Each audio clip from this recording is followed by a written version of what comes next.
mairie nous a mis à disposition tous ces bâtiments. Alors ici, comme c'était vieux, on a mis toutes les vieilles pièces, les plus vieilles, et ensuite on met les plus récentes. Ah oui, oui. Allez, je vais expliquer un petit peu comment ça se passe. Alors, je vais vous expliquer qu'il n'y a rien qui existait, comment on en est arrivé aux pompiers. Avant, il n'y avait rien. Alors, la période antique, je ne sais pas, tu aurais étudié à l'école, ça peut-être. Hein. Il y avait des guetteurs sur les toits, tout le monde participait à la lutte contre le feu.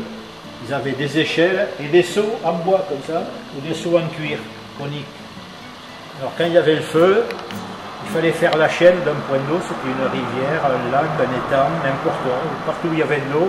On faisait la chaîne avec des seaux et on lançait l'eau comme ça sur le feu, tu vois.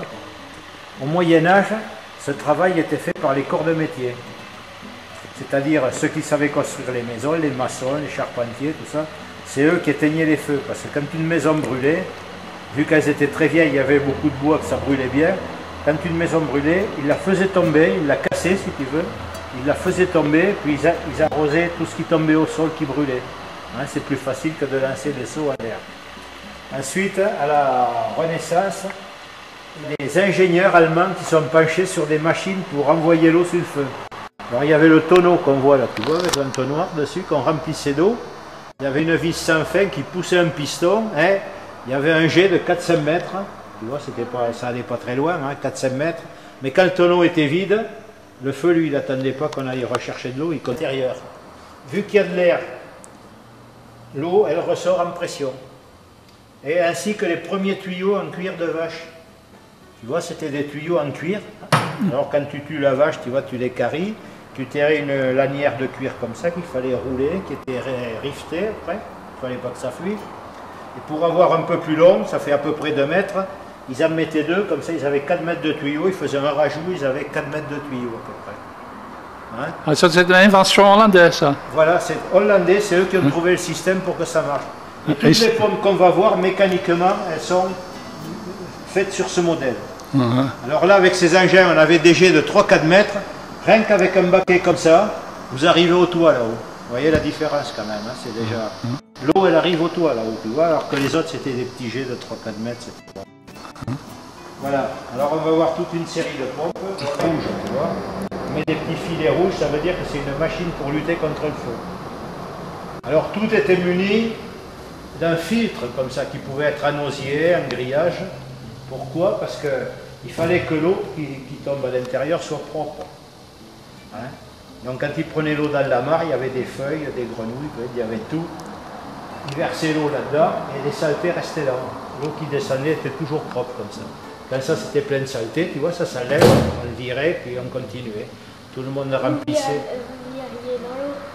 Ah non, on le virait par terre, là, hein, les feuilles, tout ça, toute la saleté était virée par terre.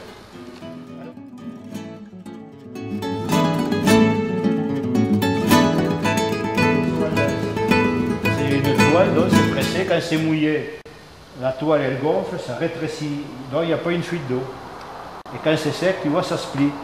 Alors toutes les machines, comme ça, elles avaient des grands sacs, elles en avaient 4-5, plein de seaux comme ça, et les gens qui venaient aider, ils venaient se servir pour aider la machine. Voilà. La vapeur est arrivée après, un peu après 1900, et elles sont rares parce qu'elles étaient toutes en cuivre, les machines, et ça a été beaucoup démonté pendant la guerre. Parce que les Allemands récupéraient le cuivre pour les obus. Le peu qui reste, ben, ça coûte très cher, elles sont dans des musées, et malheureusement, on n'a pas assez de budget. Alors un peu avant 1900, on a inventé après le moteur explosion, les premières voitures. Alors, on mettait une pompe en bout d'un moteur et on avait une motopompe. C'est ce qui coûtait le moins cher pour une petite ville ou un village. On avait une pompe à incendie qui marchait avec un moteur. Alors là, c'était plus le même système de pompe, c'était des pompes à ailettes, bien sûr, pour donner la pression. Alors on a toutes des vieilles pompes, dont les plus vieilles, c'est la petite qui est là-bas. Et celles-ci qui sont des 2 diomboutons, c'est les premiers ingénieurs qui, avant la guerre de 14-18, construisaient des voitures. Ouais. Qui est parisienne celle-là. Voilà, c'est Thirion, c'était un constructeur parisien qui faisait avec des petits moteurs. En fait, là, une plus grosse, c'est une Renault, ça, de 1930 peut-être. Alors à l'époque, ils faisaient du matériel solide. Hein. Ah ouais, ça. C'était des gros moteurs, bon, mais ça consomme beaucoup d'essence, ça fait du bruit, mais enfin, ça marchait. Jusqu'encore, elle marcherait à la limite, mais ça fait trop de bruit, ça boit trop d'essence. On fait plus moderne maintenant, plus léger. À l'époque, ça durait à vis qu'ils fabriquaient. Maintenant, on fait pour des périodes de 10 ans, parce qu'au bout de 10 ans, on a trouvé autre chose de plus performant. Voilà, ce qui est des motopompes.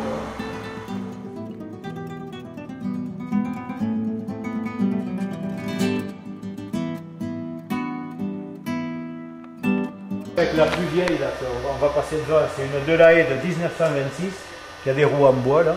Ça c'est avec des roues en bois, tu vois.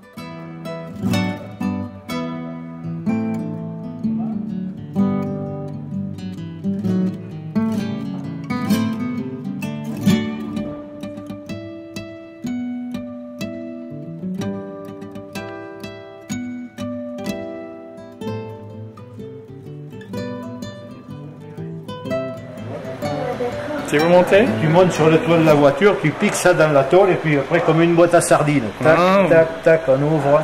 C'est simple et c'est léger. Et c'est efficace. Efficace. Et ça aussi, non? Voilà. Alors tout ce matériel a été inventé par un carrossier parce que lui il en avait besoin pour détordre ses tôles et tout. Et on s'est aperçu que les pompiers avaient les mêmes problèmes quand on trouve sur des accidents graves. Voilà, il y avait une petite échelle et un truc comme ça.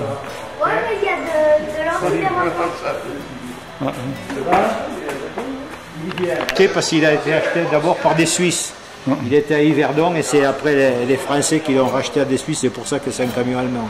Sinon en France on trouve que Berlier, Renault. Oui, oui, c'est toujours de marque française. C'est rare qu'on ait des camions allemands. Hein.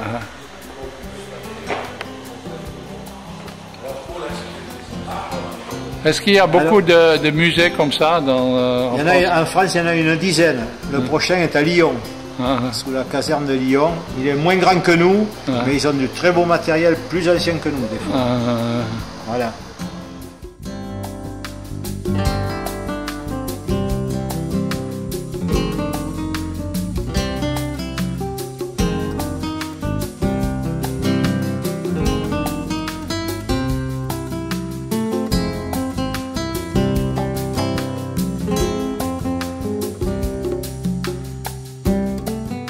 Il y avait des empreintes de balles. Les Ampec, regarde, tous les trous que ça.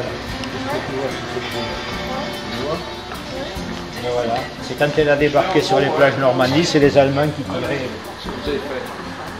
qui empêchaient le débarquement.